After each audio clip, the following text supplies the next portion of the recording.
கிறிஸ்துவுக்குள் அன்பானவர்களே, அதிசீக்கிரமாய் மத்திய ஆகாயத்தில் வெளிப்பட போகிற இயேசு கிறிஸ்துவின் நாமத்தினாலே வாழ்த்துகிறேன். கடந்த வாரத்தில் இயேசு பரலோக ராஜ்யத்திற்கு வாசல், வழி அவரே என்று சொல்லி நாம் பார்த்தோம்.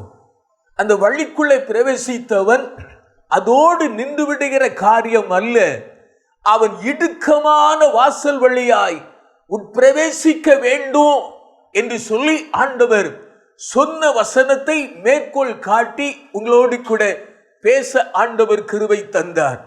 இப்பொழுதும் அதை தொடர்ந்து வருகிற காரியம் என்ன? நித்திய ஜீவனை அடைய வேண்டுமானால் இடுக்கமான வாசல் வழியாய் பிரவேசிக்க வேண்டும் என்று ஆண்டவர் நமக்கு சொல்லியிருக்கிறார். அது என்ன இடுக்கமான வழி, இடுக்கமான வாசல்?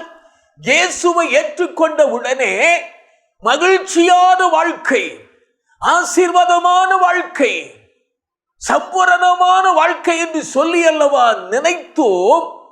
ஆனால் இடுக்கமான வாசல் என்று சொல்லுகிறாரே, அது என்ன வாசல் என்று சொல்லி வேதத்திலே வாசிப்போமானால், எபிரேயருக்கு எழுதின நிருபம் 12ஆம் அதிகாரம் முதல் 2 வசனங்களை வாசிப்போமானால் ஆண்டவர் சொல்லுகிறார், ஆகையால் மேகம் போன்ற இத்தனை திரளான சாட்சிகள் நம்மை சூழ்ந்து கொண்டிருக்க பாரமான யாவற்றையும் நம்மை சுற்றி நெருக்கி நிற்கிற பாவத்தையும் தள்ளிவிட்டு விசுவாசத்தை தொடங்குகிறவரும் முடிக்கிறவருமாயிருக்கிற இயேசு கிறிஸ்துவு நமக்கு வைத்திருக்கிற ஓட்டத்திலே பொறுமையோடு ஓடக்கடவோம் என்று வாசிக்கிறோம்.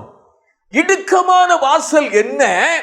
இங்கே வேதம் சொல்லுகிறது, பாரமான யாவற்றையும், நம்மை சூழ்ந்திருக்கிற சுற்றி இருக்கிற பாரமான யாவற்றையும், நம்மை நெருக்கி இருக்கிற பாவத்தையும் தள்ளிவிட்டு என்று எழுதுகிறோம்.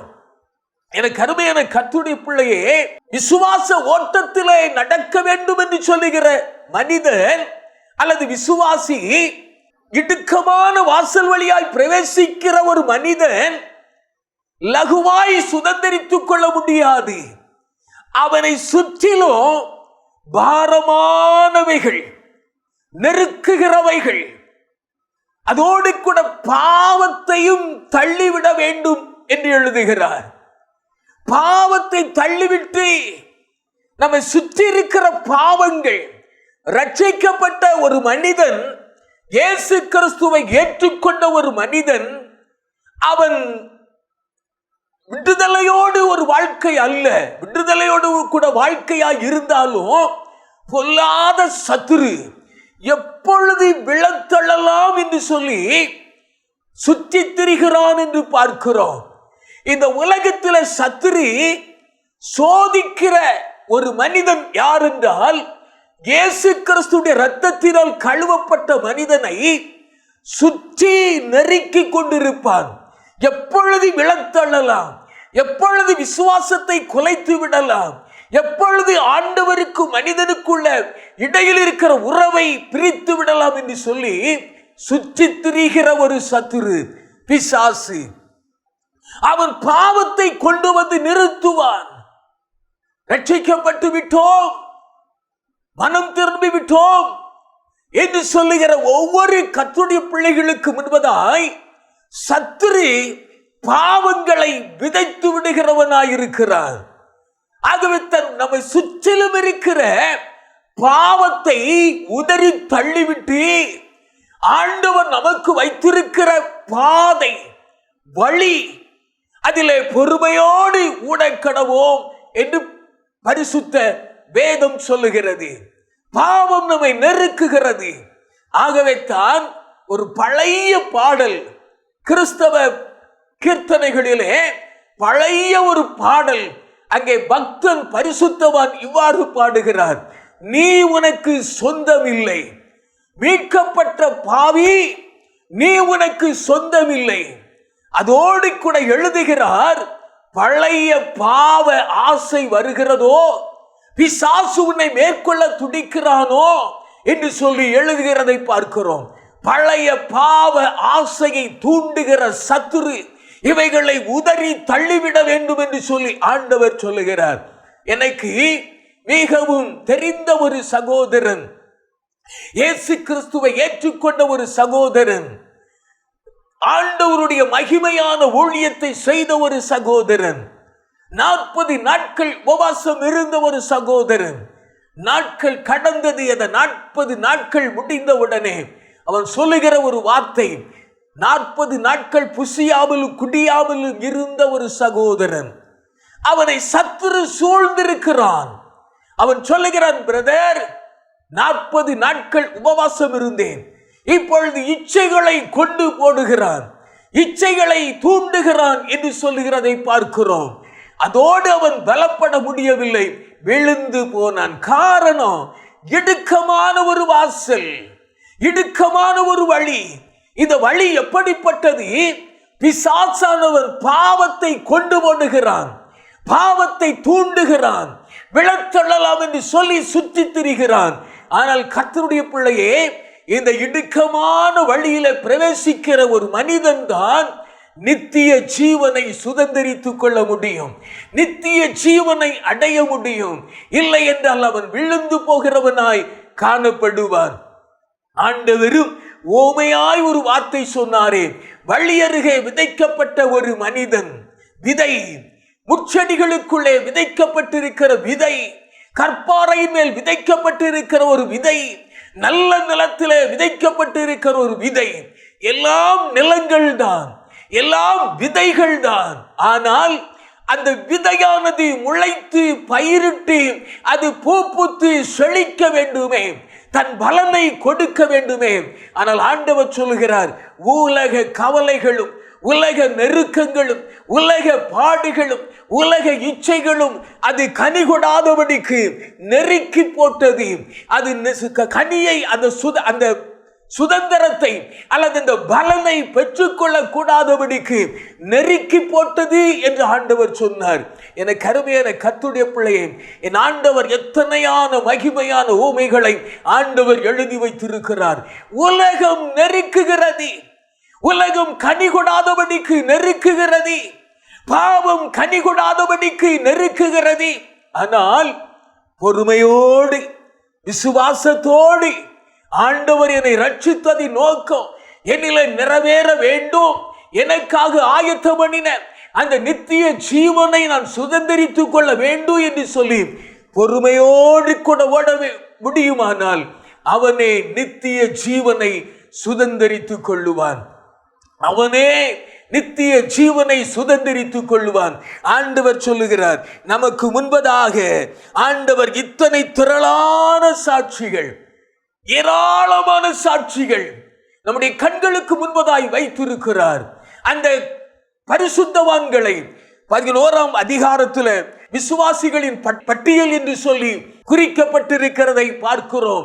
அதிலே விழுந்து போனவர்கள் யார், முடிவு பரியந்தம் நிலைத்திருப்பவர்கள் யார் என்று சொல்லி விசுவாச பட்டியலை ஆண்டவர் நமக்கு தந்திருக்கிறார்.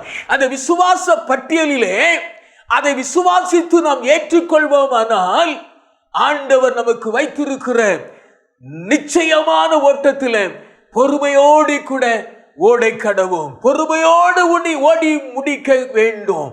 அதிலே பலவிதமான பாடுகள் வரத்தான் செய்யும், பலவிதமான சோதனைகள் வரத்தான் செய்யும். சத்துரு விழுங்கலாம் என்று சொல்லி சுற்றி திரியத்தான் வருவான்.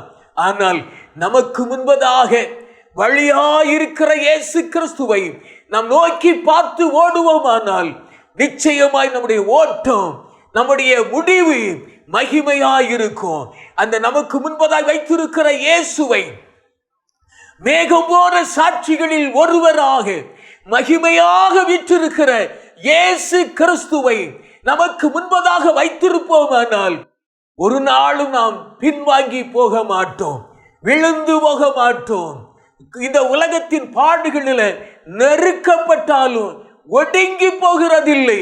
பவுலடிகள் சொல்லுகிறார் அல்லவா, நாங்கள் நெருக்கப்பட்டு எப்பக்கத்திலும் நெருக்கப்பட்டோம், நாங்கள் ஒடுங்கி போவதில்லை, மனமுறிந்து போவதில்லை. காரணம், இயேசு எனக்கு முன்பதாக வைத்திருக்கிறேன், இயேசுவை எனக்கு முன்பதாக வைத்திருக்கிறேன். அந்த வழியை எனக்கு முன்பதாய் வைத்திருக்கிறேன். அந்த வழியாயிருக்கிற இயேசு சிலுவையில் அடிக்கப்பட்டவராக, சிலுவையிலே நொறுக்கப்பட்டவராக, நமக்கு உண்டு பண்ணின ஆக்கினை தீர்ப்பை ஏற்றுக்கொண்டவராக தொங்கிக் கொண்டிருக்கிறாரே.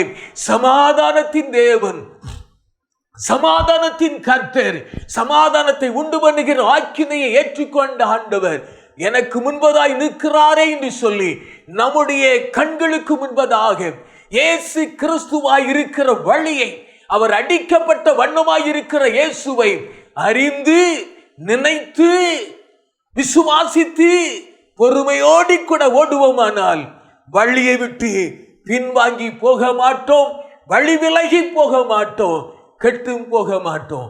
எனக்கு அருமையான கேட்டுக்கொண்டிருக்கிற கர்த்தருடைய பிள்ளையே, ஆண்டவர் வழியாயிருக்கிறார், ஆண்டவர் வாசலாயிருக்கிறார். அதிலே பிரவேசித்திருக்கிறோம், வாசலிலே கால் வைத்து விட்டோம். இனி உட்பிரவேசித்து வழி செல்ல வேண்டுமானால் அந்த வழி இடுக்கமான வழி, அந்த வாசல் இடுக்கமான வாசல், அதன் வழியாய் பிரவேசிப்போமானால் நித்திய ஜீவனை சுதந்திரித்துக் கொள்ள முடியும். பாவம் நம்மை நெருக்கத்தான் செய்யும், சத்துரு நம்மை நெருக்கத்தான் செய்வான்.